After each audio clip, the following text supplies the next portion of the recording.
Hello, my name is Fenna. Welcome to Following Fenna. I'm a certified coach and counselor, and I work with people in a Limerence episode and also with their partner. Now, the confusing gray area of not really being platonic friends, but also not being in a relationship. And we can give that many words and names, such as a complex situation, a beautiful bond with my soulmate who's married. Yeah, I just call that a situationship. Why is this damaging? Why this can be very harmful to us? And why does Limerence like to feed off from situationships? And why are they so hard to walk away from? And also, what can you do about that? I'm going to explain all this in the video. A lot of clients I talk to who are in a Limerence episode, meaning they are obsessively in love with another person. They describe the situation with the other as very, very complicated. It's very complicated. And sometimes I tell them, so you're dealing with a person you cannot be with, or you're dealing with a person who doesn't want to be with you. Doesn't sound that complicated.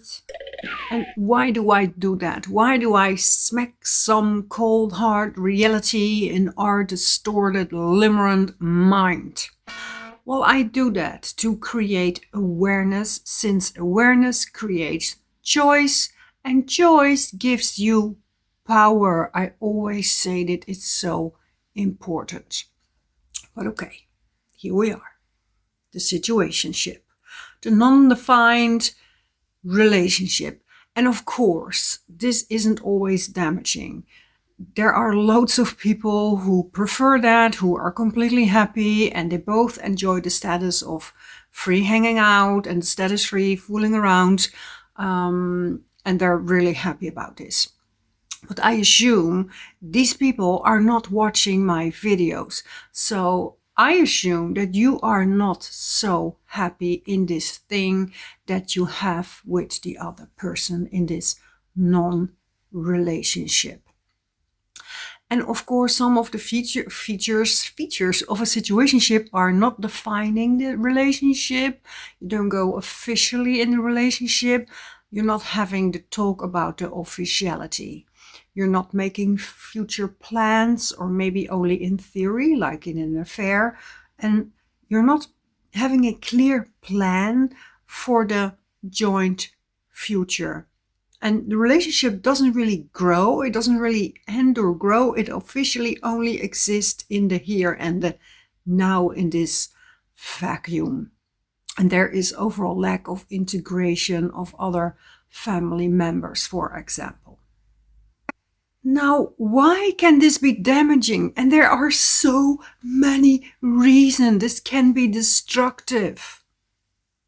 First of all, there could be toxic hope. In fact, hope is one of the two main ingredients of a limerent episode. Obstacles and hope. And hope can stall us for years, participating in something that hurts us and makes us cry, but we can almost see or eat the dangling carrot. And I invested so much, maybe one day. But dopamine, the hormone we're so addicted to, only lives in future events. And the hope that in the future we will be happy with this person, as if we don't need anything else. There also could be unequal effort, one-sided relating, and this destroys our self-esteem. We feel unvalued, not good enough, and we have thoughts such as, why am I not chosen? Why they don't want to be with me? Also, there can be irregular and unpredictable contact. Oh, and Limerence loves unpredictable contact, because unpredictable rewards causes repetition of behavior. I hope you can all say this sentence with me. Besides the fact that it can be crazy making, we mammals don't like unpredictableness. We go very bad on that, and it creates addiction. Our brain changes when we get unpredictable rewards. In this case, it might be contact. And we slowly train our brain into this addiction, which is limerence. Limerence is nothing else but an addiction to another person.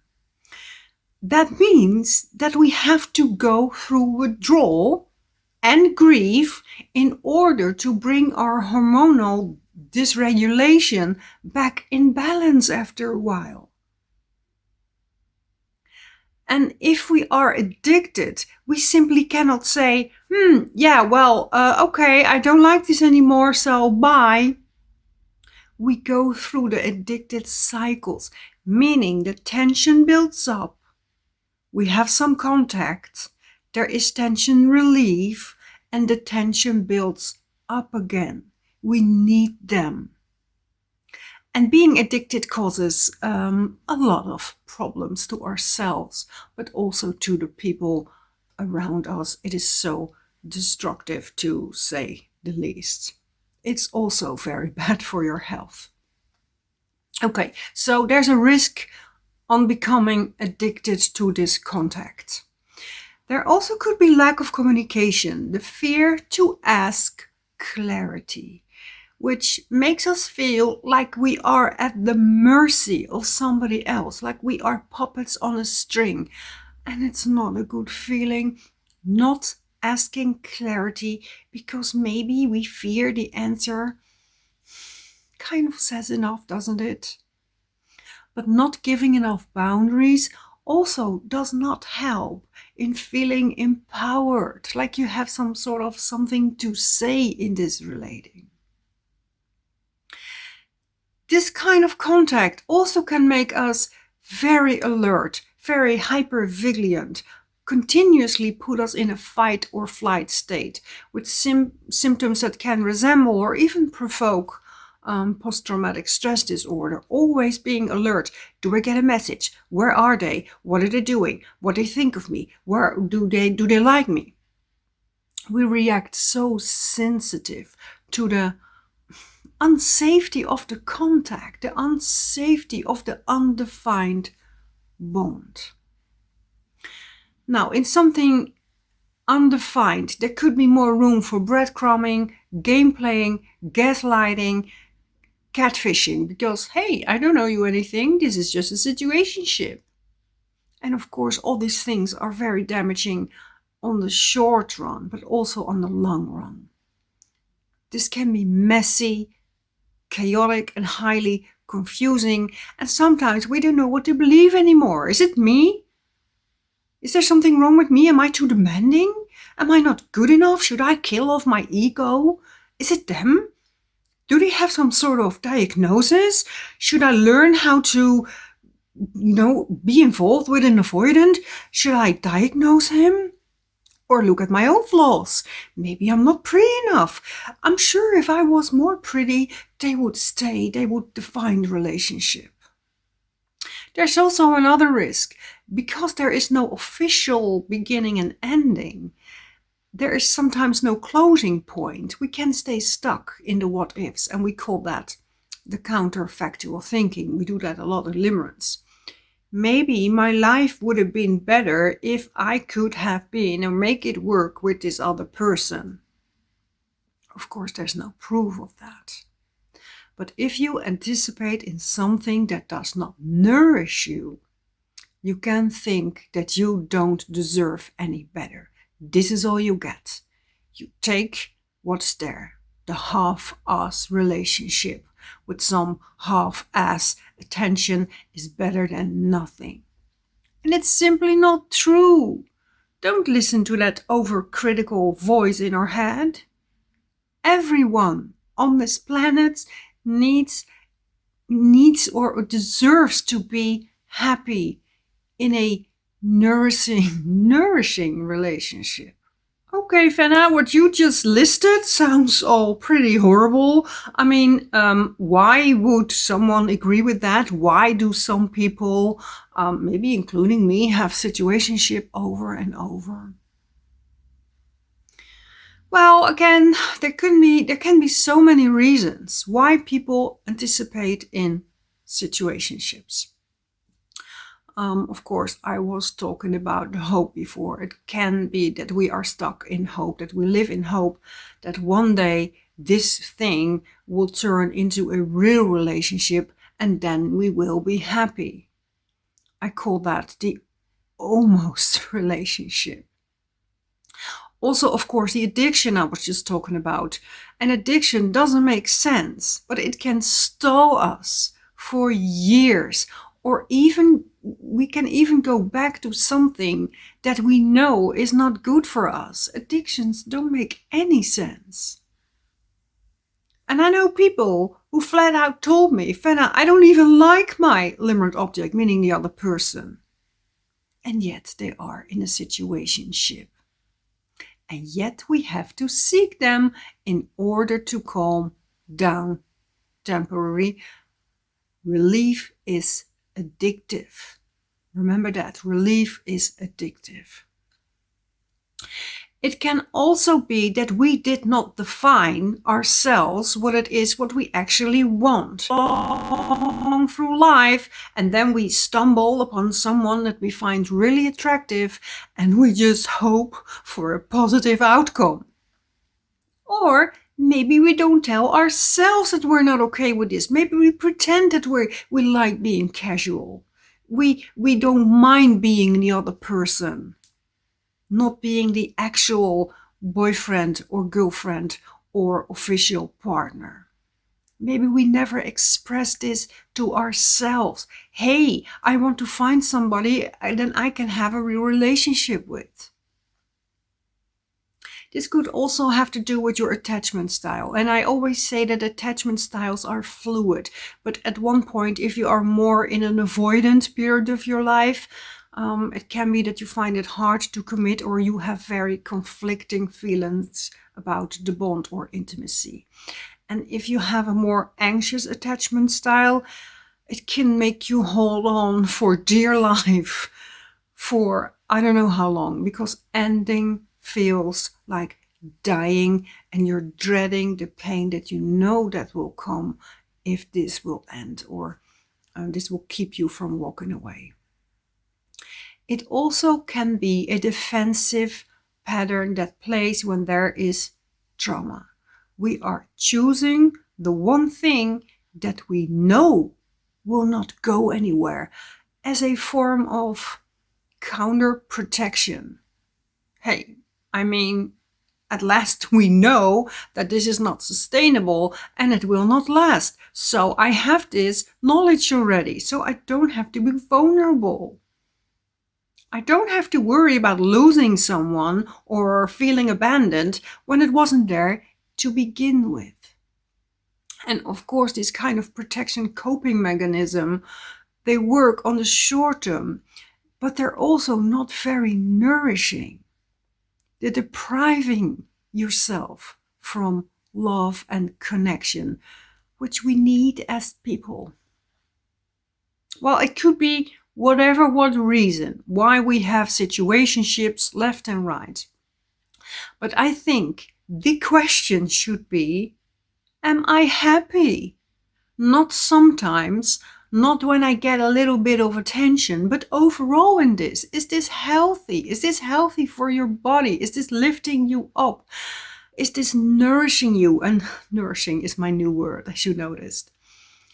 A relationship should be nourishing. And I have so many clients who ask me, yeah, but Fenna, what if I love them? Like love is the highest achievement. Like love should justify the fact that you're crying every day. Happiness is above love. There are millions of people loving somebody and being loved back, but they're miserable in this relating. as if you're forbidden to walk away when you love somebody and they love you. And there's this quote from Alan Robarge. He is my attachment hero here on YouTube. And he says, walking away from someone you love is the hardest thing you can do. And I absolutely believe that. It's also the most healthy thing you can do for yourself sometimes. Okay. What to do if you are in one and how to pretend to prevent one in the future. And I'll give you 10 things that you can use.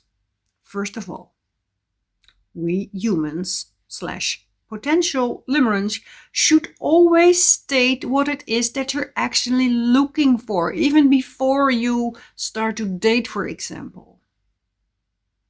Now that I think of it, I don't want to be someone's side dish. I want to have a defined relationship with someone I can, for example, see twice per week and eventually marry if things go well. And we both want that.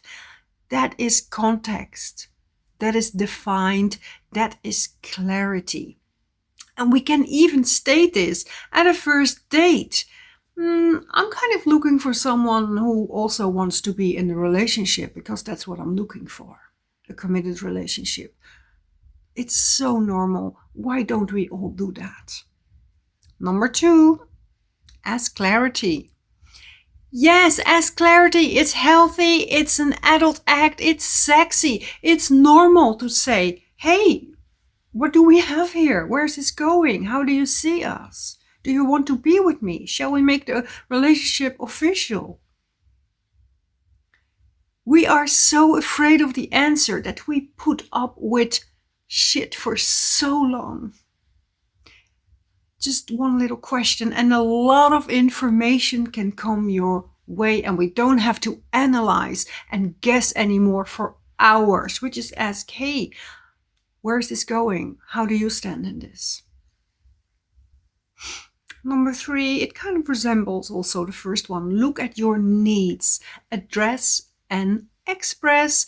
I need more safety in my relating to another person. I need emotional resonance, meaning that the frequency and the quality of the relating resembles your needs and it calms your nervous system instead of freaks it out. And number 4, admit to yourself if this is painful and you are not happy. And then maybe it's time to walk away. We walk away, we endure the pain until it gets better. And it does get better. Now, limerence should always be addressed in 2 ways. We have the acute withdrawal, the acute grief, and the hyper-aroused nervous system and the addiction. When we walk away, we go in withdrawal, but we also have to look at the underlying issues. Why did we become limerent? What was there in the source? Is there unsatisfaction? Is there unhealed trauma or grief? What was at the root of my limerence? If you want my help in one-on-one coaching, please send me an email. My email address is in the description below. And for now, I want to thank you for watching this video, and I hope to see you in another video. Bye.